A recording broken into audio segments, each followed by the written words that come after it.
अस्सलाम वालेकुम जी, मैं हूं फैसल अब्बास और मेरे साथ इब्राहिम मौजूद हैं। नाजरीन, इस्लामाबाद हाई कोर्ट के अंदर आज बड़ी अहम तरीन समाअत हुई है और इस हुकूमत के दो मोहरे जो है वो अदालत के कटहरे में आने वाले हैं। कहानी कुछ इस तरह से शुरू होती है कि इस्लामाबाद हाई कोर्ट तहरीक इंसाफ को जलसा करने की इजाज़त देती है और फिर उसके बाद तहरीक इंसाफ 22 अगस्त को जलसा अनाउंस करती है कि जो पाकिस्तान तहरीक इंसाफ है उसने तमाम तर अपने जो इंतज़ामात हैं वो तरनौल के मकाम के ऊपर जलसा करने के लिए मुकम्मल कर लिए। उसी दिन ही यानी कि 21 अगस्त को ये खबर सामने आती है कि चीफ कमिश्नर इस्लामाबाद ने तहरीक इंसाफ के जलसे का जो NOC है वो मुअत्तल कर दिया है और उसमें जवाज़ ये अपनाया गया कि चूँकि दहशत गर्दी है और उस तहरीक इंसाफ का जो ट्रैक रिकॉर्ड है वो भी कोई अच्छा नहीं है। इस हवाले से यानी कि इस्लामाबाद हाई कोर्ट ने जो ऑर्डर किया उस ऑर्डर को चीफ कमिश्नर ने उठाया और उठाकर रद्दी की टोकरी के अंदर फेंक दिया, क्योंकि इससे पहले भी एक मरतबा इस्लामाबाद हाई कोर्ट जो है वो जलसे का ऑर्डर कर चुकी थी। आज उसके बाद फिर तहरीक इंसाफ ने इस्लामाबाद हाई कोर्ट से दोबारा रिजू किया कि जनाब आप ही का ऑर्डर है और चीफ कमिश्नर इस्लामाबाद नहीं मान रहे, यानी कि कंटेम्प्ट ऑफ कोर्ट के अंदर तहरीक इंसाफ फिर इस्लामाबाद हाई कोर्ट के अंदर आ गई और उसकी आज समाअत जो इस्लामाबाद हाई कोर्ट के चीफ जस्टिस हैं आमिर फारूक साहब उन्होंने की है। इब्राहिम, ज़रा समाअत की डिटेल्स बताएं कि समाअत के अंदर हुआ क्या? अब बहुत बहुत शुक्रिया। देखें फैसल, ये जो आज की समाअत थी ये बड़ी दिलचस्प इस वजह से हम्म। थी। मुझे शायद लगा कि शायद पाकिस्तान तहरीक इंसाफ जो है वो इस मामले को आगे ही ना लेके चले। उसकी वजह ये थी कि पहले इनके साथ इस तरह होता रहा है, हाँ। क्योंकि जो सुप्रीम कोर्ट के अंदर इन्होंने जो लेवल प्लेइंग फील्ड के हवाले से जब इनसे बला छिना था तो इन्होंने अपनी दरख्वास्त वापस ले ली थी वहाँ से। अच्छा। यहाँ से उनकी तरफ से एहतजाजन ये किया गया कि ऐसे जो चीफ जस्टिस काजी फ़ाइज़ ईसा हैं वो पाकिस्तान तहरीक इंसाफ को इंसाफ नहीं दे रहे, इस वजह से वो हम्म। वहाँ से अपने आप को विड्रॉ करते हैं हम्म। उस पिटीशन में।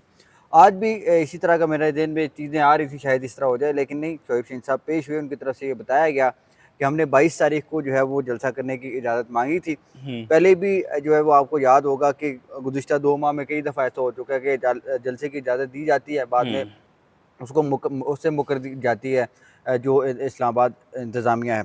अब DC इस्लामाबाद की तरफ से नोटिफ़िकेशन होते हैं, इजाज़तनामा मिलता है पाकिस्तान तहरीक इंसाफ को, लेकिन जो है वो जिस दिन जलसा होता है हम्म। उसी दिन रात को जो है वो कमिश्नर इस्लामाबाद जो है वो उसको NOC को मनसूख कर देते हैं। मनसूख कर देते हैं। अब गुज़िश्ता 2 हफ़्ते पहले या 1 डेढ़ हफ़्ता पहले जस्टिस मियां गुल हसन औरंगज़ेब साहब के पास ये दरख्वास्त लगी थी, वहाँ पे भी यही वाला मामला था कि 22 अगस्त को हमने जलसा करना है, हम्म। लिहाजा जो इंतज़ामिया है उसको इसको बात के ऊपर यकीनी बनाया जाए, उसको इसके ऊपर आमादा किया जाए कि पाकिस्तान तहरीक इंसाफ को जलसा करने की इजाज़त दी जाए। इस सिलसिले में जो इस्लामाबाद इंतज़ामिया है उसकी तरफ से मियां गुल साहब की कोर्ट के अंदर ये हम्म। बताया गया, उनको यकीन दहानी करवाई गई कि हम इनको जलसा करने की इजाज़त देंगे, कोई इस तरह का मामला जो है वो दरपेश नहीं होगा। तरनोल की जगह जो थी वो मुंतखब की गई कि तरनोल के अंदर आपने जलसा करवाना है।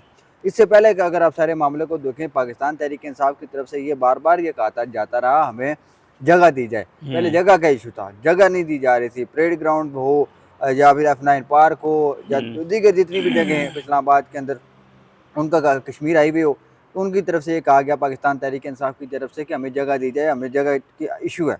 वहाँ पे दरख्वास्तें दायर कर कर के पाकिस्तान तहरीक इंसाफ को बमुश्किल जो है वो इस्लामाबाद इंतज़ामिया ने तरनूल की जगह जो है वो हाँ, सिलेक्ट की, बिल्कुल। और वो जगह भी शायद मेरे ख्याल से छोटी है। इस हवाले से इस्लामाबाद हाई कोर्ट के जो साबिक़ चीफ जस्टिस थे सिद्दीकी साहब, उनकी तरफ से एक जगह परेड ग्राउंड को सिलेक्ट किया गया था कि इस्लामाबाद के अंदर जो परेड ग्राउंड ऐसी जगह होगी जहाँ पे कोई भी सियासी जमात जो है वो NOC लेकर वहाँ पे जलसा जुलूस जो है वो हम्म। कर सकती है, वहाँ पे ताकि वो दीगर जो ज़िंदगी है इस शहर की वो डैमेज ना हो, उसके अंदर कोई खलल पैदा ना हो। हम्म। इस सिलसिले में आज इस्लामाबाद हाई कोर्ट के चीफ जस्टिस हैं जो आमिर फारूक साहब, उनकी तरफ से भी कहा गया कि परेड ग्राउंड को इसी अदालत ने सिलेक्ट किया था कि यहाँ पे आके सियासी जमातें जो है एहतजाज कर सकती हैं। अगर आपको वहाँ पे मसला है, हम्म। एडवोकेट जनरल इस्लामाबाद को उन्होंने कहा कि अगर आपको वहाँ पे कोई मसला है तो उसको आप बेशक जो है तब्दील हाँ। कर लें। साथ में जो चीफ साहब के पास ये जो गुज़िश्ता समाअत हुई थी वहाँ पे इन समातों के दौरान DC इस्लामाबाद को उन्होंने बुलाया था। DC इस्लामाबाद को कहा था chief justice Islamabad high court ने कि आपने एक SOP जो है वो बनानी है, एक पॉलिसी बना के लानी है कि पाकिस्तान तहरीक इंसाफ हो या दीगर कोई भी जमात हो, हम्म। वो अगर इस्लामाबाद के अंदर जलसा करना चाह रही है तो वो किस मुकाम पर करेगी। पहले इस्लामाबाद हाई कोर्ट इसी कोर्ट ने ये कहा था कि इस्लामाबाद के अंदर अगर कोई जलसा होगा तो वो हम्म। परेड ग्राउंड इस्लामाबाद में होगा। अगर आप वहाँ पे मुतमईन नहीं है, वहाँ पे सिक्योरिटी कंसर्न हैं, तो आप उसको तब्दील करें। तब्दील करें, लेकिन हाँ। DC इस्लामाबाद की तरफ से इस तरह का कोई जो है वो मौक़िफ़ सामने नहीं आया, कोई पॉलिसी नहीं बनाई गई। शोएब शहीन साहब की तरफ से ये कहा गया कि आज क्योंकि वो अदालत में पेश हुए, उनकी तरफ से ये बताया गया कि हमें जब बताया हमें कमिश्नर इस्लामाबाद के पास गए, मेयर उमर यूब साहब, हमें कहा गया कि आप बिल्कुल कल जलसा करें, कोई इस तरह का इशू नहीं होगा। शाम को 6-7 बजे हमें मैसेज आ गया डीसी इस्लामाबाद का कि जलसा जो है वो कैंसिल हो गया।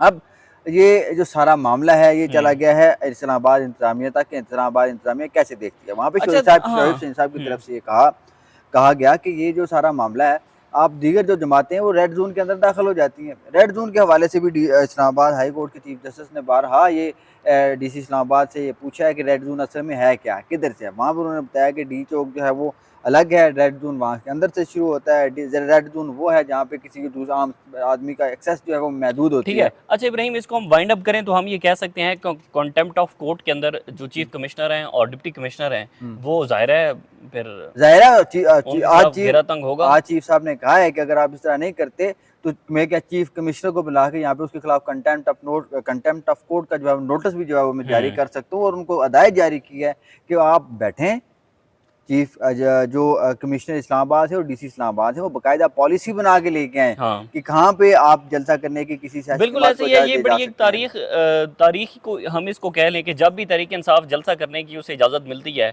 और उसके बाद फिर जो इस्लामाबाद की इंतज़ामिया है वो उनका एनओसी मुअत्तल कर देती है और वक़्फ़ ये अपनाया जाता है कि जी दहशत गर्दी है, पीटीआई का ट्रैक रिकॉर्ड ठीक नहीं है, इस्लामाबाद के अंदर दफ़ा 144 नाफिज है, ईटीसी बहुत सारे मामलात हैं। बल्कि आज अच्छा दूसरी बड़ी चीफ हाँ साहब ने ये भी कहा कि देखें बलूचिस्तान की जो सूरत हाल है वो हाँ सबके सामने है, इसमें सबके कोई सामने है। इस हाँ तरह का बिल्कुल मामला नहीं है। लेकिन ऐसा इस्लामाबाद में क्या हो जाता है कि आपका पूरे मुल्क इस्लामाबाद के अंदर यार कंटेनर ही सिंपल कंटेनर सी लगे बात हुए हैं। ये है कि बाकी कोई भी सियासी जमात हो, तहरीक लब्बैक हो, वो आती है, उन्हें प्रोटेक्ट किया जाता है, वो फैज़ाबाद के मकाम पर बैठी रहती है। उसके बाद जमात इस्लामी आती है और जमात इस्लामी जो है वो यहाँ पर आकर डी चौक में बैठी रहती 15 है। रोज़ बैठी रहती है फैज़ाबाद के मकाम पर, या फिर वो डी चौक आती है, उन्हें कुछ नहीं कहा जाता, वहाँ से दहशत गर्दी नहीं है।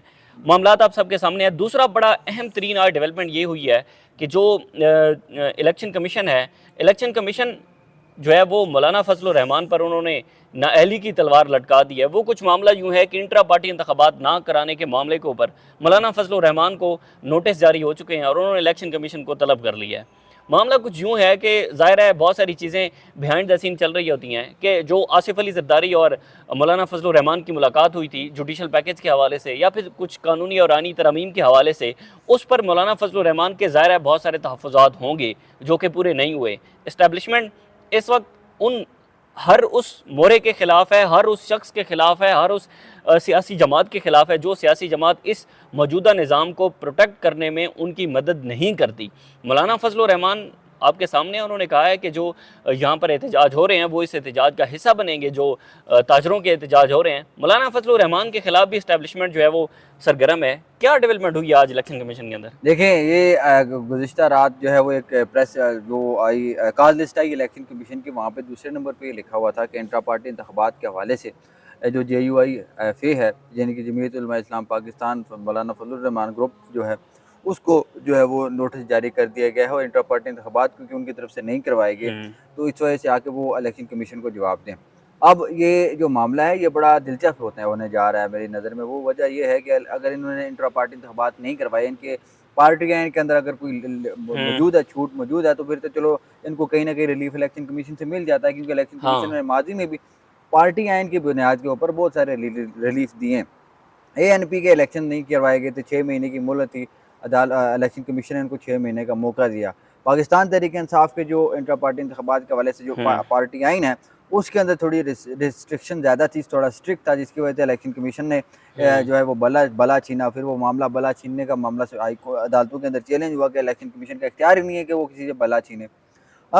अब देखते हैं कि इलेक्शन नहीं, ये कमीशन मेरा हाँ ठीक है, वो आपकी बात बिल्कुल ठीक है, लेकिन इतनी देर बाद कैसे इलेक्शन कमीशन को ख्याल आया कि भाई देखें ये JUI ने तो इंट्रा पार्टी इंतखाबात नहीं करवाए? देखें ये बड़ी दिलचस्प चीज़। अब हमने ये देखना है कि JUI ने इंट्रा पार्टी इंतखाबात करवाए भी हैं कभी ज़िंदगी में या नहीं करवाए, हाँ कि हाँ सिर्फ इस दफ़ा ही नहीं करवाए या पहले भी कभी नहीं करवाए। और दूसरी ये चीज़ वैसे है कि ये अब मामला तो इलेक्शन से पहले देखा जाना था। यही ना, अब ये भी तो मुमकिन है कि उनके इंट्रा पार्टी इंतखाबात की मियाद जो है वो इलेक्शन के बाद ख़त्म हुई हो। अच्छा इसी हवाले से अभी कंफर्म करना ये चीज़ बाकी है। दूसरी चीज़ ये है कि अब अदालतों ने ये चीज़ें तय करनी है कि अगर अदालत के अंदर से ये चीज़ें तय हो जाती हैं, हाई कोर्ट के अंदर, इस्लामाबाद हाई कोर्ट के अंदर भी ये केसेज़ हैं, लाहौर हाई कोर्ट के अंदर भी इस मुतल्लिक़ केस है, सुप्रीम कोर्ट के अंदर मखसूस नशिस्तों वाले केस में भी बहुत सारी चीज़ें क्लियर हो जाएंगी उसका तफसीली फैसले में, तो ये अदालतों ने क्लियर करना है कि क्या जो इलेक्शन कमीशन है वो किसी सियासी जमात से इंतखाबी निशान छीन सकता है या नहीं छीन सकता। बल्कि कल ज़ाहिर भंडारी साहब जो पाकिस्तान तहरीक इंसाफ के वकील हैं, हाँ। अब वो भी बड़ी तब्दीली आई। अली ज़फ़र साहब को तब्दील कर दिया गया, शोएब शहीन साहब को तब्दील कर दिया गया, ज़ाहिर भंडारी साहब उनको लाया गया जो पहले सिविलियन के जो है फ़ौजी अदालतों में ट्रायल के खिलाफ जो दरखास्तें थी इमरान खान साहब की, हाँ। उसमें वो वकालत कर चुके हैं सुप्रीम कोर्ट के अंदर। अब उनकी तरफ से ये एतराज़ उठाया गया, ये पहले पाकिस्तान तहरीक इंसाफ के किसी वकील की तरफ से एतराज़ नहीं उठाया गया कि इलेक्शन कमीशन का काम सिर्फ इलेक्शन कमीशन इंट्रा पार्टी इंतखाबात को देखना है कि वो हुए हैं या नहीं हुए, उनको और उनका ऑडिट करना, वो ठीक हुए हैं गलत हुए, इसका काम इलेक्शन कमीशन का नहीं है। इलेक्शन कमीशन अपना इख्तियार की यहाँ पे खिलाफ वर्जी कर रहा है। अब देखते हैं कि इलेक्शन कमीशन इसके ऊपर जो है वो क्या फैसला करता है, और मौलाना फजल रहमान जो है वो उनके ऊपर मुश्किल वक्त बरकरार रहेगा या मुश्किल वो वक्त ज़ाहिर है परेशानी भी मुश्किल, आएगी। मैं आपको बता दूं कि मुश्किल वक्त उस वक्त ख़त्म हो जाएगा जब वो इस्टेब्लिशमेंट की कुछ बातें मान लेंगे। बहरहाल इससे जुड़ी जो भी तफसीलात होंगी आपके साथ शेयर करते रहेंगे। हमें इस्लामाबाद हाई कोर्ट से इजाज़त दीजिए। अल्लाह हाफ़िज़।